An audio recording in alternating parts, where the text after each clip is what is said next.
All right, good morning, everyone, and welcome to Ivy Madness. We appreciate the media in attendance and for your coverage of Ivy League basketball. My name is JJ Klein, and I'm an Assistant Executive Director with the Ivy League office. Right now, we're excited to be joined by the fourth-seeded Cornell Big Red.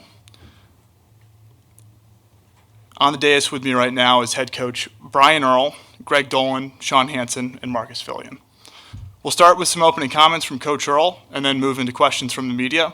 If you have a question, please raise your hand and we'll bring a microphone over to you. Please state your name and affiliation prior to asking the question. Coach, welcome to Ivy Madness, and we'll turn it over to you with some opening comments. Thank you. Comments I would have is we're happy to be here to continue the season. Obviously, it was a tie for fourth place. We wish we would have finished out the season maybe on a stronger note, but we managed to be resilient, win our last game, and root for Yale somehow to eventually play them. The season is long, and these guys go through a lot during the season, and we've had our ups and downs. But to make it to this point, to have a chance to play for something is something every team wants to do. And so we're proud of our effort. We're hoping people will be proud of our effort when we play tomorrow. And again, really excited to be at Princeton to figure this out over the next couple hours. All right, thank you. We'll open up to questions from the media. Jonathan? Thanks. Jonathan Tannenwald from the Philadelphia Inquirer. Brian, the first time you played Yale this season, you put 94 on them. The second time they held you to 58. What do you think happens this time, and do you at all adjust, the pace and stuff like that to contend with a knockout game? Yeah, the average of those two, I guess, is what you would expect. We're working on that. Obviously, the first game was a better outcome for us. I think when the pace is high, we tend to play better. We were down a bunch in that game and managed to come back with a combination of defense and making shots. And so this past game was a little more probably at their pace and a defensive battle. They managed to lock us up. I thought we had some open shots, and so a lot of times for us, if the ball goes in, we look better than if it doesn't. And so that's an important thing for this game, I think, is making it a little more to our advantage pace-wise, but also making shots, which is a Princeton thing to say. So seeing the ball go in is better for us. You know who plays well enough, All right.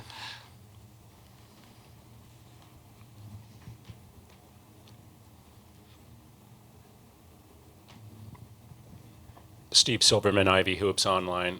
Coach, you just mentioned a moment ago that you wish your team had played a little better down the stretch. But on the other hand, here you are, and is your mentality that it's a whole new season now, that it's a clean slate, or do you expect there to be some continuation, now that you're playing here from the weeks before? Yeah, I think whatever gets you there. I'm excited, So for me, it's a two-game tournament we're in, and let's go get it. Whatever works for these guys works for them. They've put in a lot of work, and so we know what's successful for us. We've put up 105 points on an ACC team, so we'd like to see that team come out. But the chips will fall where they will. We have moments of playing well and at the way we want to. Yale can muck that up for us, and so we'll get a sense for what the game will be when we're in it. But for me, I'm like, let's go. This season can be long, and particularly having been in a fight for fourth place in 4 of my seasons here, it's wildly stressful to be in that spot. And so every year, it's us and Brown and someone else just fighting tooth and nail. And to be honest with you, in my opinion, we should be playing Brown to see who gets to this. They deserved it. They're 7-7. We're 7-7. But the dynamics of the competitiveness and the stress that it puts on the staff and the refs, and most importantly, the student athletes, is something that I'd like to leave in the rearview mirror, because it's about 7 to 8 weeks of just clawing for your life, trying to figure out how to get a win against this team up there, and so we're leaving in that behind us, I hope, and we're going to play free and open and know that we have a chance. And so I, for one, know that that's something that I'm glad to be rid of, and for the mental health of my athletes and student athletes, I'm glad that's in the rearview mirror, that you're not battling, and you were teaching a little bit more and learning a little bit more. And so, we'll be excited, and I think you'll see that in the way that we play. I don't know if you guys have something to add, Greg. Yeah, I'd certainly say I agree with Coach on that. It's something that we go through all year, and with only 4 teams making it, makes it really tricky, and every week is a grind. So just being able to be here, we're all on a clean slate now, and to me, and I think to some of the other guys, seeding really doesn't matter now. So it's 2 games to get after it, and we'll have some fun. If I could ask one real quick follow-up, since you so graciously mentioned, Coach, that you think you should be playing Brown, and that's something you'd expect them to be saying, not necessarily the team that is here. That But so the question is, and I welcome this from feedback from the players on this: should all 8 teams? I mean, it's only an 8-team league. Why not have all 8 teams be in the Ivy League tournament? Yeah, well, it's easy for people on the outside to say that. There's 100 different things that goes into it, and as a basketball coach, yeah, I think I have a brother who's a coach who lost their best player, broken hand, like 2 months ago, and he could have the conversation of, we might get him back for the conference tournament, and so that's a different atmosphere than if we lose our best player. Sometimes you're not playing for much if you don't see the light at the end of the tunnel. Now, there's, like I said, the Ivy League. There's other sports to consider.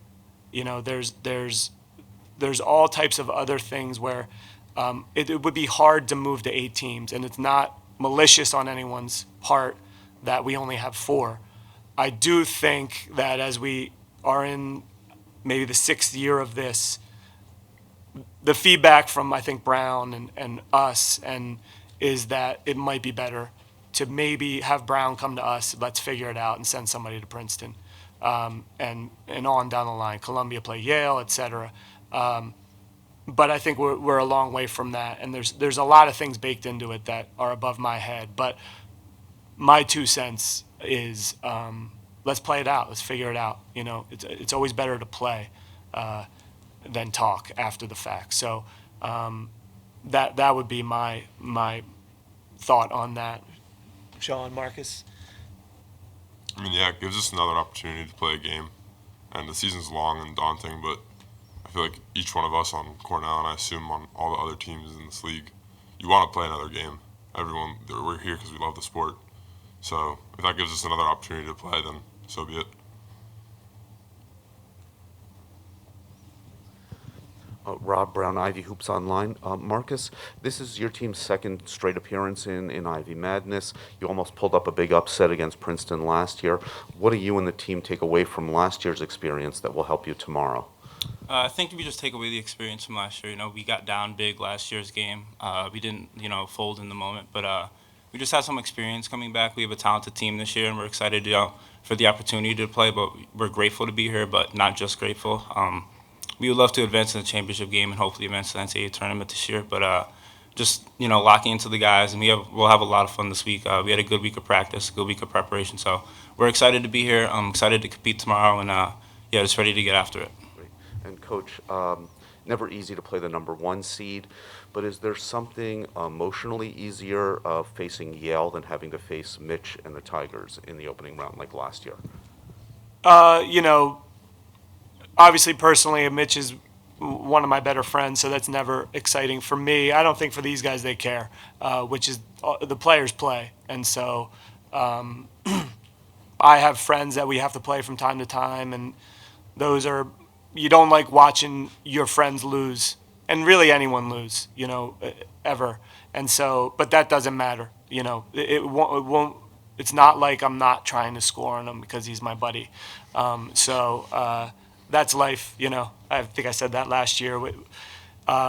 Playing Yale is difficult, playing Princeton is difficult, and so you put that all behind you,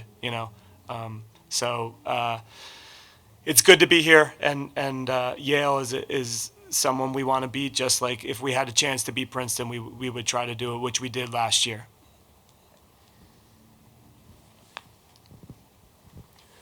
Thanks. Adam Zalanko with the New Haven Register. These guys mostly covered the questions I want to ask you. So, Brian, just to follow up on the Princeton aspect of things, what does it mean for you personally for this tournament to be here this year, but not only here, on a court named for Pete Carrill, who less than a year ago passed away? Yeah, I mean, for me, obviously, I know where the bathrooms are, and I knew where this room was, so it's easier for me. And I'm very proud to have gone to Princeton, and I can't believe that I got through, and the life I had is so much because I was given the opportunity to come here. And Coach Carrill was I played for him for a year, and that was probably enough. No, but he was, after he coached, he went to the NBA, and we hadn't seen each other in a while. And then he came back when I was an assistant, and we were together a lot. And so, he kept teaching, without the aggression that he sometimes showed, not to me so much as a freshman, but to some of my teammates. But was a perfectionist, and someone that we all admire. There's a lot of teammates that and Princeton people in the coaching ranks, and so it's nice to be back. It's a familiar place for me. Again, I'm hoping these guys' comments is they don't care. It has nothing to do with me. They make the plays, and so they it's about them, I think. But from my perspective, it's after losing him earlier in the year, it's I'm glad we were able to get here. Time for one more question. Hi, Ben Rabb, Yale Daily News. Coach, this is for you and also the players. How do you approach a team like Yale where there's no true star player? Each guy in the starting lineup is averaging double-digit points. In the past 3 games, they've had 3 different players put up career highs. How do you prepare for something like that? Isn't that like 8 star players? Go ahead, Joe.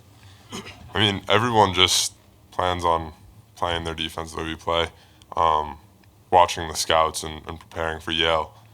We know that they can play with and without assists. They can play one-on-one. They can play super together as a team. And I just think we need to focus on just playing the way we play as opposed to trying to figure out how Yale's going to play.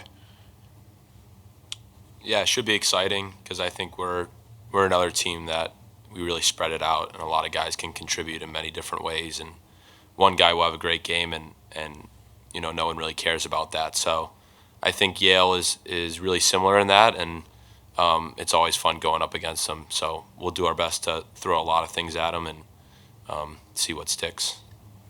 Yeah, we know they're a really good defensive team. We know they rebound the ball well. They're really well coached. So just sticking to our principles, playing the way that we want to play, and just flying the ball up the court, playing with energy, playing together, and it'll be exciting tomorrow to finally get out there and compete.